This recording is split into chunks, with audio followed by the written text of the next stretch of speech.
আজকে আমরা অবগত আছি যে আমাদের রাজ্যের যারা এসসি ছাত্রছাত্রীরা রয়েছেন তাদের যে স্কলারশিপের বিষয় এই বিষয়ে বিগত অনেক দিন ধরে তাদের যে স্কলারশিপের ম্যাটার অনেকদিন ধরে সেটা পেন্ডিং করে রয়েছে।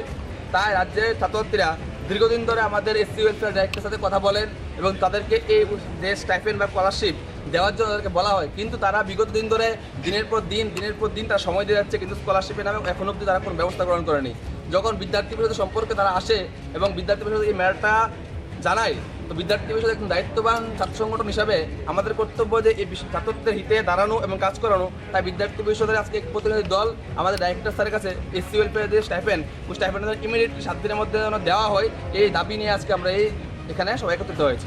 আপনি তো বললেন পেন্ডিং, কত টাকা পেন্ডিং বা কেমন? তাদের স্টাইপেন্ডের স্কলারশিপ ডিপেন্ড করে তাদের মেরিট লিস্টের উপর। 90,000 কারো থাকে, কারো 50,000 থাকে, কারোর 1 লাখ সামথিং থাকে। তো তারা বহিরাজ্যে গিয়ে তারা পড়াশোনা করছে, তাদের যে পড়াশোনার যে অসুবিধা হচ্ছে, কারণ একটা আমাদের জানি আমাদের যে ত্রিপুরা রাজ্য একটা মানে ব্যাকওয়ার্ড স্টেট বলে আমরা বলতে পারি, যে একটা ফাইন্যান্সিয়াল ছাত্রছাত্রীরা অনেকটা উইক থাকে। তাই তারা এই স্টাইপেন্ড দিয়ে পড়াশোনা করে। যদি স্টাইপেন্ড তাদের পেন্ডিং থাকে তাহলে তারা কীভাবে পড়াশোনা করবে? তাই আমরা চাই এই স্টাইপেন্ড যেন অতি সত্ত্বর তাদেরকে দেওয়া হয়। কত মাস ধরে?